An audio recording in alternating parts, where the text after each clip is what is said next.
حضرت سیدنا داتا گنج بخش عثمان علی حجویری رحمۃ اللہ علیہ فرماتے ہیں، میں نے شیخ احمد حماد سرخسی علیہ رحمۃ اللہ علیہ سے ان کی توبہ کا سبب پوچھا تو کہنے لگا، ایک بار میں اپنے اونٹوں کو لے کر سرخس سے روانہ ہوا۔ دوران سفر جنگل میں ایک بھوکے شیر نے میرے ایک اونٹ کو زخمی کر کے گرا دیا اور پھر بلند ٹیلے پر چڑھ کر ڈکاڑنے لگا۔ اس کی آواز سنتے ہی بہت سارے درندے اکٹھے ہو گئے۔ شیر نیچے اترا اور اس نے اسی زخمی اونٹ کو پھاڑا اور چیرا، مگر خود کچھ نہ کھایا بلکہ دوبارہ ٹیلے پر جا بیٹھا۔ جمع شدہ درندے اونٹ پر ٹوٹ پڑے اور کھا کر چلتے بنے۔ باقی ماندہ گوشت کھانے کے لیے شیر قریب آیا کہ ایک لنگڑی لومڑی دور سے دکھائی دی۔ شیر واپس اپنی جگہ چلا گیا۔ لومڑی حسب ضرورت کھا کر جب جا چکی تب شیر نے اس گوشت میں سے تھوڑا سا کھایا۔ میں دور سے یہ سب دیکھ رہا تھا۔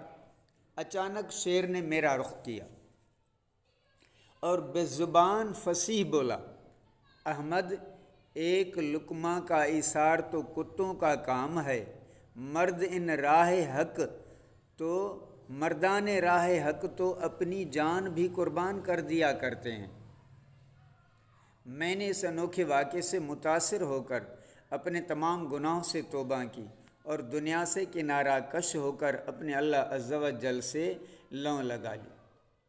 صلو علی الحبیب صلی اللہ تعالی علی محمد۔ پھر فرماتے ہیں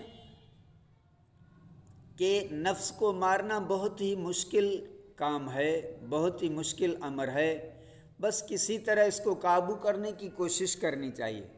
اس کا ایک طریقہ یہ بھی ہے کہ نفس جو کہے اس کا الٹ کیا جائے۔ مثلاً اچھے کھانوں، چٹپٹے چٹخاروں کا مشورہ دے یا ڈٹ کر کھانے کی ترغیب دلائے تو اس وقت اس کی نہ مانیں، صرف حسب ضرورت ہی کھائیں۔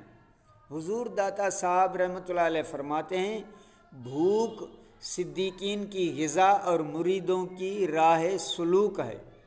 پہلے لوگ زندہ رہنے کے لیے کھاتے تھے، مگر تم کھانے کے لیے زندہ ہو۔ اللہ تعالیٰ صدیقین کی راہ پر چلنے کی توفیق عطا فرمائے۔ آمین ثم آمین۔